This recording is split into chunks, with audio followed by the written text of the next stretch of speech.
Well, the theme this semester is the Bible true?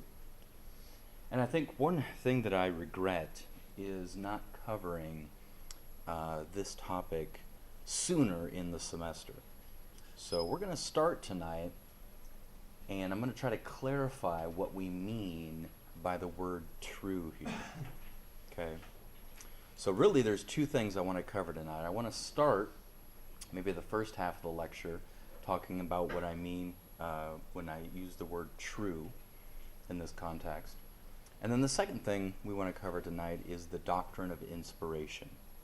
And we'll unwrap that more when we get there. I think there's two questions that we can ask when it comes to whether or not the Bible is true. Or maybe I should say it this way. We can think of two senses of the word true for a moment, okay? So the first thing to ask is the Bible historically reliable about the major events? Is the Bible historically reliable about the major events? So in other words, is it true in that sense?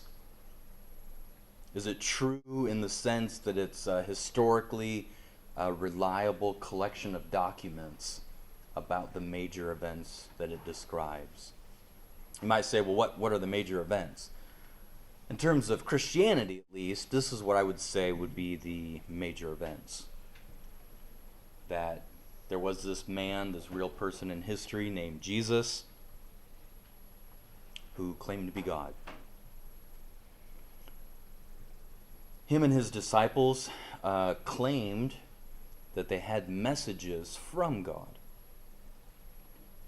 And then the third thing is that Jesus and his disciples did miracles, the main one being the resurrection of Jesus, of course, in order to back up their claims, so to speak. And we've talked a lot about this in Ratio Christi, that if I've got two persons, right, who are coming to me claiming that they have messages from God, one can do miracles, one can't, well, I'm going to put my chips on the one who can do miracles. Because that just seems to be something that helps give validity to their claims, because only God can do miracles of that nature. So, the first sense of true that we're going to talk about tonight is this idea of it being, in general, historically reliable when it comes to describing these major events. Now, you can imagine how something could be historically reliable in this sense, but include minor mistakes, right? You can imagine, we don't even have to use the Bible, we can use another ancient document. And if we evaluate it historically, as historians do, we could say, yeah, for the most part, we think this document, we think the things that are described in this document really did happen in history, but it conflicts with some other documents or some other accounts that we have, maybe in some minor details. And so it's not completely true, but the major events within it are historically reliable. So in this sense of it being true, we would be comfortable with there being, let's say, some minor mistakes in it, right? Not purposeful lies per se, but just mistakes, just accidental mistakes. We had a great conversation at our table last week about how bad human memory is. And there's been studies, he talked about a study from Harvard, about how notoriously bad our memories are in describing events 5, even 10 years later. And so, we can imagine if a document is written 5, 10, or more years after the event, that our memories don't work the greatest, and so some minor mistakes might slip in. That's reasonable to assume. But in general, if a document is historically reliable, we could trust it when it comes to the major events it describes. So I'm talking about, let's say, maybe there's mistakes in terms of people's names. Somebody said Matthew, Peter, and Luke were there, but in fact, Luke wasn't there, but 2 other people were there. Maybe mistakes in names, messing up exactly where or when things happened. Even to the point where you could say somebody who affirms this sense of true might even be willing to accept, let's say, for example, Jesus didn't walk on water. That's written in the Gospels, but let's say, for whatever reason, we've found other documents that would say that that particular event was a historical mistake, and Jesus was actually telling a parable at one point about walking in water, and somebody misunderstood it to think that it actually happened when it really didn't. So in this sense of being true, just merely historically reliable about the major events, somebody would be comfortable with some of those minor mistakes. The second question we could ask is it completely correct in every detail? You see how these are two separate issues, right? So the first one, is it generally reliable? Might be some mistakes, human memory, all that stuff. But for the most part, is it historically reliable when it comes to the major events? That would be one standard of being true. The second standard, or the second question, would be above and beyond that. This would be true in every single detail, every sentence, every proposition, every name, every date, everything.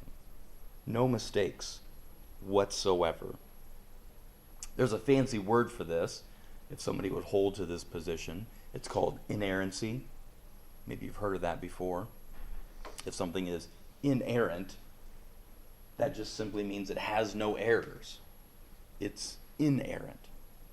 And that would be a fancy name to describe this second position on the truth.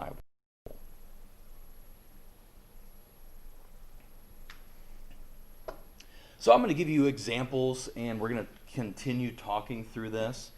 But I want to give you guys a chance now to discuss at your table and maybe just brainstorm or think about these two senses of something being true.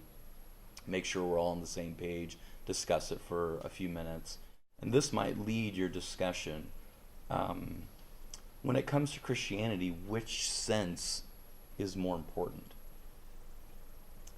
Which sense of being true is more important when it comes to, let's say, a Christian's faith? Is the first one more important? Or is the second standard more important? So I think you guys get the question. I'm actually going to leave it here so you can remind yourself of the two different senses here. So I'll give you a few minutes to chat about it at your table here. All right. Well, I've thought a lot about this question over the last few days as I've been developing these slides and these notes for this lecture, and I've thought a lot about this question. I honestly don't know how I would answer. So I was curious. I was overhearing your guys' conversations, which were good conversations. One thing that I think I would be comfortable saying, though, is that only number one is necessary for Christianity to be correct or real or objectively true. I mean, if we can establish that, for instance, the Bible is historically reliable about the major events. In other words, if we can establish that these things actually happened in history, then that's pretty much Christianity. Even if, there are some mistakes, human memory, things here that, contradictions, however you want to say it, there's mistakes in the Bible, historical mistakes, scientific mistakes. If we can establish that these things actually happened in history, well, that's pretty much Christianity in a nutshell. I mean, if Jesus really rose from the dead to back up his claim that he is divine and the Savior of the world, I think that's all we need to establish that Christianity is true. As I said, you could ask these questions of other events, right? So let's just do a hypothetical here tonight. This is something I made completely up, right? But I think it'll help us to process these two senses of something being true. Let's say we had some accounts of Abraham Lincoln's assassination. I'm sure we really do, actually. But we're just doing a hypothetical tonight, right, to kind of process this. Let's say we have, for example, 4 or 5, maybe 6 accounts of what happened that night when Lincoln was shot, okay? And maybe these people, when they wrote down their accounts, maybe some of them did it very soon afterwards because they knew it was a big historic event. Maybe some of them didn't write it down for 10, 15, 20 years. Who knows? You can come up with all sorts of scenarios for this hypothetical situation. But let's say, we're 150 or some years later evaluating these accounts, right? Now, most likely, as we've said, human memory is notoriously bad.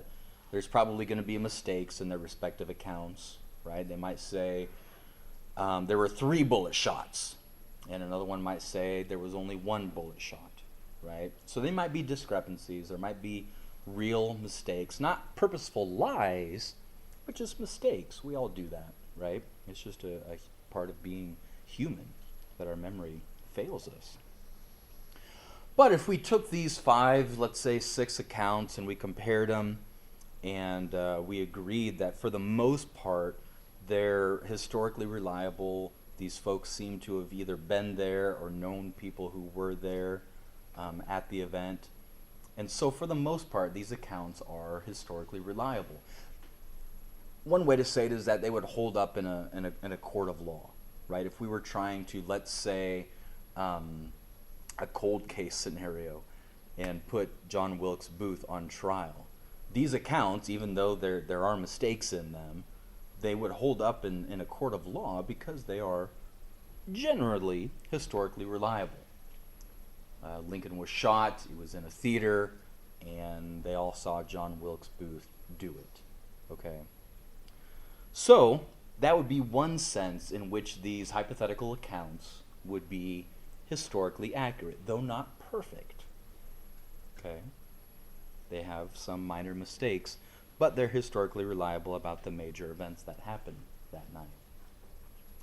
We could imagine a scenario, though, hypothetical. It would be quite remarkable, but it seems at least feasible that these folks could have gotten all the details exactly right. That's unlikely. Usually that doesn't happen because of our memory and so forth. But let's just pretend, for instance, you can see just so we can process the different level of truth here. Let's say these 5 or 6 accounts are exactly right in every single detail that they recorded. No contradictions, no discrepancies. The timing, the dates, the people who were there, number of shots, all that exactly right. And that would be, right, a different position. So I'm hoping by now you can start to see the differences between these two senses of something being true. Now we can kind of break it down and see that there's really only 3 positions here, okay? Let me show this to you in a matrix. Here's our 2 questions. Let's go back to the Bible. The first position would be no, it's not historically reliable about the major events. And, by definition, then it's not completely correct. So that would be somebody maybe who would be an atheist. They might say the Bible's true in the sense that it teaches some good morality, but not true in this sense, and definitely not true in that sense, right? That would be the first position. The second position would be, let's say, a Christian who says, yes, the Bible's historically reliable. We got good historical evidence that the major events did happen, but it's not perfect. There are some mistakes. There are some contradictions, human memory, whatever, not exactly right in all the details. And there are many Christians like that. Probably one of the most famous is a guy by the name of C.S. Lewis. Probably heard of him before.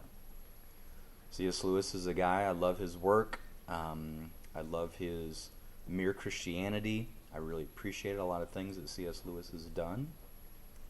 But I would respectfully disagree with him on this issue. So, the third position would be the position of Ratio Christi as a ministry. Doesn't mean that everybody who goes to Ratio Christi holds this, but I'm just saying as a ministry, those who work for Ratio Christi and our doctrinal position, so to speak, would be to affirm both senses. That not only is it historically reliable in the major events, but it's also completely correct in all of the minor details as well. So we would affirm both of those things. So I'm going to turn it back to your tables now and let you guys discuss your position. And if you don't want to share, that's fine. I don't want you to feel pressured. But if you are comfortable, let folks know what your position is and how you would defend it. If you hold to one of these three positions, how would you defend it, or what reasons would you give for holding that position? All right, I'll leave this up here so you guys can see it while you discuss.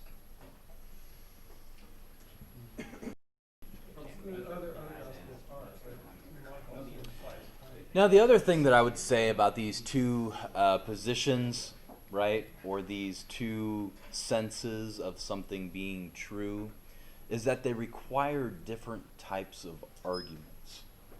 Okay? So think through this with me for a moment. Here's our two senses, right, our two questions.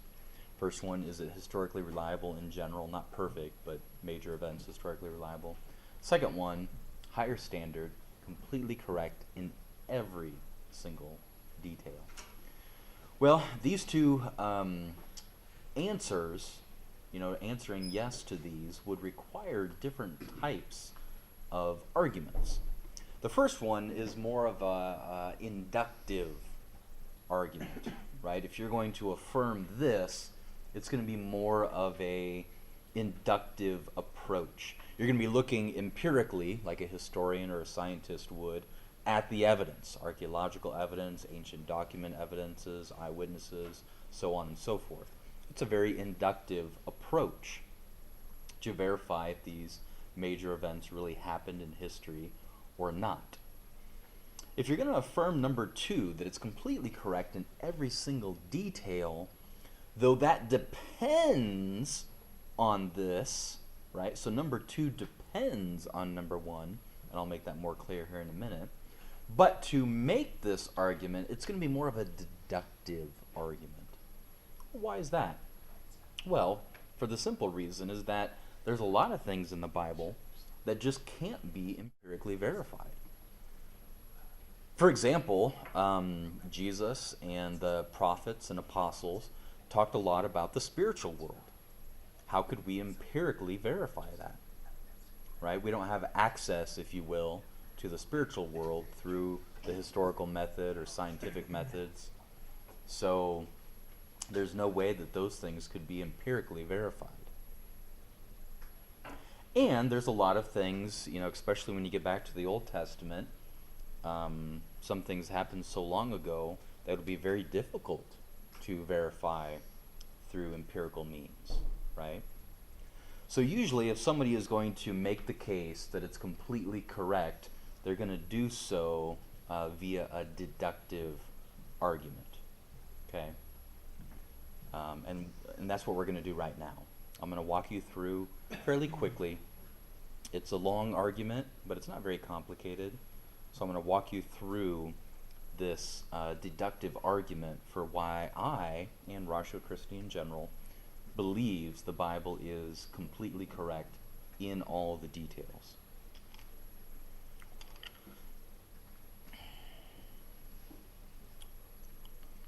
Okay, you're pretty familiar with my argumentation. It usually starts with that there is a God. That's just a bottom foundational. If there is no God, all of this is off the table, right? So we do our best to make a case that there is a God, premise one. Premise two, God sometimes communicates to humanity through people. We call them prophets or apostles right? That's how God communicates to humanity sometimes. If that premise is true, we can conclude that some people really do have messages from God then. It just follows from premise 2. Now, premise 4 says that some people claim to have messages from God, but they really don't. Sometimes people lie about it. They know they don't have a message from God, but they claim to, or they're just mistaken. Right? They think they have a message from God, but they really don't. That happens, right? So this premise is just stating that fact. Premise 5, I mentioned this earlier even tonight. If someone can do miracles when they claim to have a message from God, well, that helps give validity to their claim. Because, an underlying assumption here is that only God can do miracles and give other people the ability to do them. So miracles is a huge key to this argument. Number 6, there is good historical evidence that these major events took place in history. So here, if we stopped here with premise 6, this would satisfy that first sense of the Bible being true, right? You see the connection to the two senses or the two questions now? This would establish the historical reliability in general of the major events of the Bible. So premise 6 would be affirming that first sense of the Bible being true, that it's historically reliable about the major events, these being the major events. And these are the things that historians can test, that we can test through the historical method to see if there's good evidence that these things actually happened. Okay? But let's say we spent a lot of time on this last fall. This was a major part of our theme last semester. We tried to provide lots of reasons and evidence that historians have provided to think that these things actually happened in history. Okay? We're doing a little bit of that this semester, but we did this a lot last semester, just establishing in general that it's historically reliable and that these major things happened in history.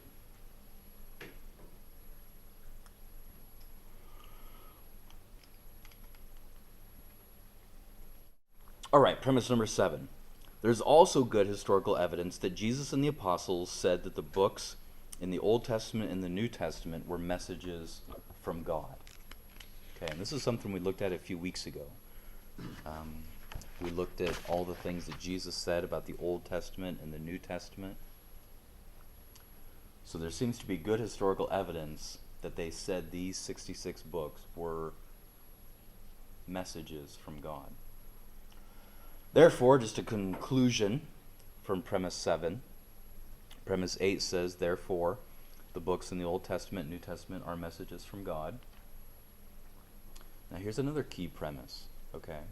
Number 9, God can only tell the truth, and being a perfect being, omniscient, omnipotent, a perfect being, can't make any mistakes. So number 9 is a key premise in our argument that the Bible is completely true. So, if the Old and New Testament are messages from God, and God can only tell the truth, can't make any mistakes, then we can conclude that the entire Bible is completely true. Not only is it historically reliable, which is premise 6, but we've argued now that it's completely true in every single detail. So before, as I said, this position depends on this position. You can't really argue for this position unless you have this first. So 2 is dependent on the first one. However, if we've made a mistake here, let's say, there's something in our logic that's wrong, or there's a premise that's incorrect. If premise 6 is correct, I think that establishes Christianity in a nutshell. As I keep saying, if Jesus really rose from the dead and did miracles to back up his claim, his message, then I think that establishes Christianity. Okay, as we usually do, I know we ran through that pretty quickly, but we've seen a lot of these premises before. As we usually do, I'd like you to play devil's advocate and challenge this argument. If you're going to disagree with it, that's fine. That's what we're about, respectfully disagreeing. What would you challenge? What premise would you challenge, or maybe the flow of the logic you would challenge? So this is the question. Which premise would you challenge? Even if you agree with it, feel free to play devil's advocate, and I'll leave the argument up there for the sake of discussion. So I'll give you a few minutes to chat. Number 7. So premise number 7 states that there's good historical evidence Jesus and his disciples, apostles, might be a better term there, said the books in the Old and the New Testament are messages from God. This is actually more important, I would say, than who authored the 66 books of the Bible. Okay? Now, Ben, for example, last week did a tremendous job making the case that... I'm getting ahead of myself. Ben did a great job last week making the case that the 4 Gospels were authored by Matthew, Mark, Luke, and John. Provided historical evidence for reasons to think that, right? But what's actually more important than who authored the Gospels or the books of the New Testament is the question, did the apostles claim or approve them as messages from God? Let me just give you an example. Let's say, come to find out, Mark didn't really write Mark. Let's say it was just a historical mistake that developed over time. People attributed it to Mark, but they were actually wrong, and somebody else wrote it. Barnabas. I don't know. So it wasn't written by Mark. What's more important is if the apostles, the prophets, apostle is just a term for prophet in the New Testament, if the New Testament prophets, apostles, if they said that the book really was a message from God and then did miracles to back up their claim that it was from God, that's more important than who actually authored it. Do you see the difference? I'll give you another example, the book of Hebrews. We really don't know for sure who wrote Hebrews.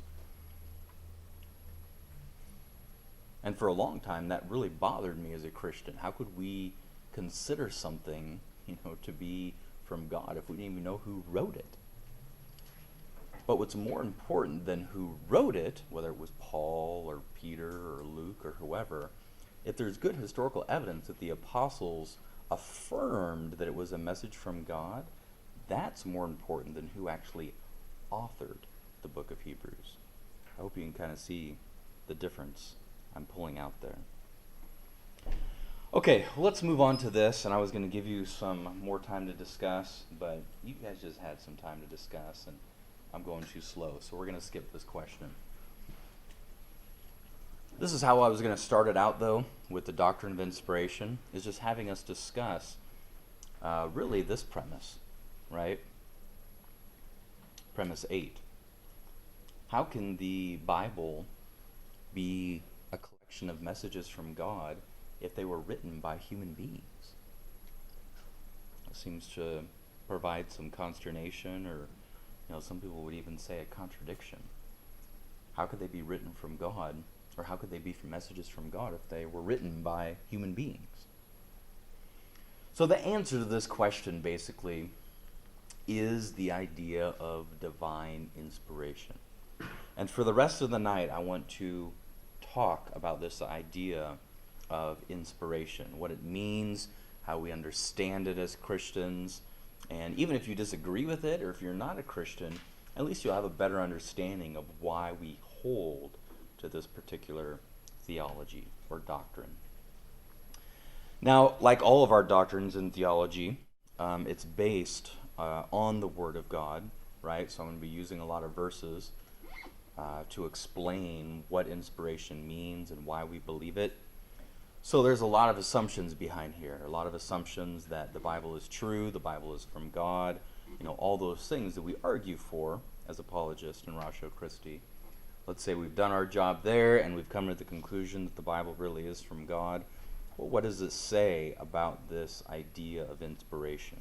So this is kind of, think of this as a theological lesson, if you will.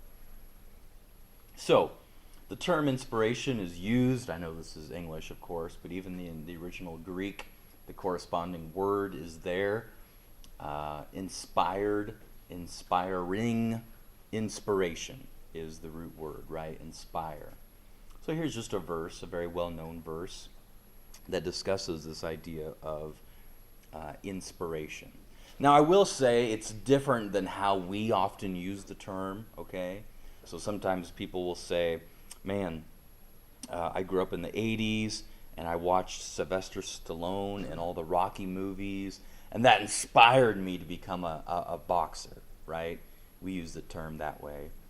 Or somebody might say, man, I listened to such and such bands, their music, the Beatles, and they inspire me to be a better person or something. That's not the sense of inspiration that we're using in this conversation, in this context. This idea of inspiration is much more robust than that. So let me just give you a simple definition. So when we say that God inspired people to write the Bible or to write messages from Him, what we're meaning by that is that God had an active role in moving certain people, prophets, apostles, to communicate His messages to humanity. This is another well-known verse that has to do with this idea of inspiration, that these messages didn't originate in human wills or human interpretations, but they were human beings, men, moved by the Holy Spirit, who then spoke God's, or wrote down God's messages. Okay?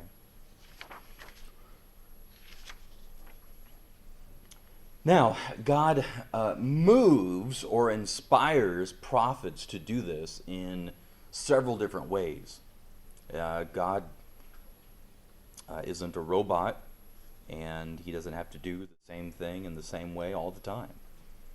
And so what we see throughout Scripture is God inspiring or moving people to write down or to give His messages in a variety of ways. And we even see that. The author of Hebrews, whoever that was, said that there were many different ways that God moved the prophets to communicate His message. Sometimes God would speak to prophets very directly. There's even, it seems, as though He wrote somehow, some way, entered into physical reality, and God Himself carved letters, words into a rock. That's very direct. I don't know how you get more direct than that. Another direct form of inspiration would be like in hearing God's voice externally, right? Hearing God's voice externally would be another direct form of inspiration. But there's other examples of where God inspires people more indirectly. And we see this fairly often, visions, dreams, through a mediator, such as an angel, let's say, or hearing God's voice internally. And so Daniel is a prophet for that example, where God communicates or inspires Daniel often through these visions or dreams. Now sometimes, and this, when Christians hear about this third way for the first time, sometimes it bothers them. But let me walk you through it. Sometimes a person merely records what a prophet did and said, or a historian, if you will, writes down the things that the prophet did and said. And then the prophet or the apostle would put their stamp of approval on it and say, yes, I did say those things. I did do those things. So some examples of that would be like Chronicles in the Old Testament, and Mark and Luke. And Luke also wrote the book of Acts. Sometimes that even involved historical research on their part. So we wouldn't say that Mark and Luke were prophets or apostles themselves, but they were recording and sometimes even did historical research, investigative work, to establish what the prophets did and said accurately. The key thing would then be to have the apostles sign off on it and say, yes, I do affirm that's what I said or did, or that's what Jesus said and did.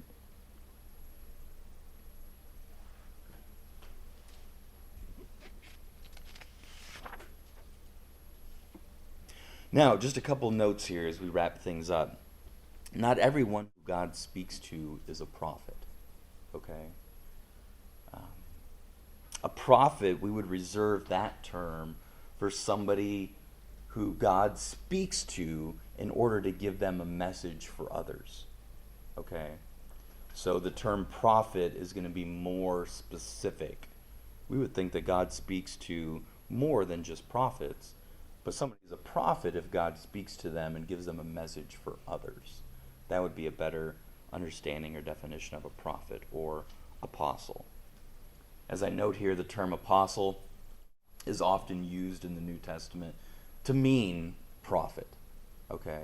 Just another term to mean the same thing. You can see an example of that here in Ephesians. That the church, if you will, is built on the foundation of the apostles and prophets. The prophets referring to the Old Testament writers, the apostles, the New Testament writers. But same function. God gave them a message, they backed it up with miracles, and communicated it to others. A couple more notes about inspiration. Evidently, these prophets and apostles were very confident that they had heard from God. Okay, I mean, you read some of these verses, these are from Paul, both of them, but the other prophets and apostles give the same sentiment. They are very confident they have messages from God. This isn't one of those things they're like, man, last night I had this dream. Maybe it's from God, maybe it's not. I'm not sure, but here's what the dream was. No, they were very confident that they had heard from God. Now, that's not a good test if they're true, right? People can be very confident and wrong. The test, or I think the best way for us to know if they really have a message from God, is if they backed it up with miracles, because only God can do miracles. All right, another note about inspiration is that God did not disregard the personality and culture of the respective prophet or apostle. So you see their humanity come through. You see their styles, their writing styles, if you will. Jeremiah is well known as the weeping prophet. He has Lamentations. He's very moved emotionally about what he's communicating on God's behalf. Luke wrote in a very formal, organized way.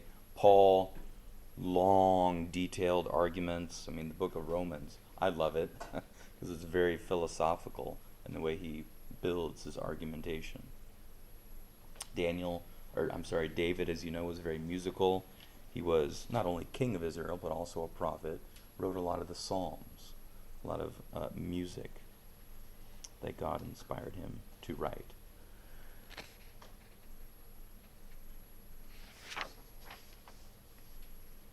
All right, 2 more points, real quickly. Now, we might not know exactly how this process worked, right? We might not know exactly how inspiration works. It's mentioned a lot, as I've shown you in many verses. It's mentioned a lot in the Bible, but it doesn't give us all the details that we're curious about, right? It doesn't give us the precise mechanisms about how exactly God did this. There's always going to be limits to our ability to understand, especially when the divine and the human intersect. I mean, it's difficult to understand God in the first place, considering, he's an infinite being and we're a finite being. But what causes, us to really feel maybe that there's some mystery there, we're just, or there's some uncertainty about how this works when the divine and the human intersect. And I'll give you other examples of that, right? I mean, Jesus was God and man. How does that work? How could one being or one person have two natures, right? He's both fully God and fully man. So whenever the divine and the human intersect, there's always a little bit of mystery there. Okay, the last point I'd like to make about inspiration, and I'm going to read it because it's very important. This is what establishes or guarantees that the Bible is completely true. That if you're going to hold that position, this is the key, really, that will guarantee that position if it's correct. So, inspiration, though the books of the Bible weren't always mechanically dictated by God, sometimes they were, when we've seen that tonight. Sometimes it was almost as though the prophet was literally just a secretary taking dictation from this external voice of God, or God somehow writing on the stones for Moses. Sometimes it was that direct, that mechanical, but a lot of times it wasn't. So even though the Bible wasn't always mechanically dictated by God to the prophets, the end result is just as perfectly true and completely correct as if it had been. So if inspiration works as we understand it does, that is what guarantees that the Bible is completely true in everything that it teaches, implies, and entails. And this would be one of the key verses that would lead us to think that that's the case. You might remember this context. This is where Jesus is telling his disciples that when he leaves, they are the ones who are going to write his messages down for future generations, and that the Holy Spirit would guide them to do it accurately and truthfully. So, Joel did a good job already talking about how you can get involved with Ratio Christi.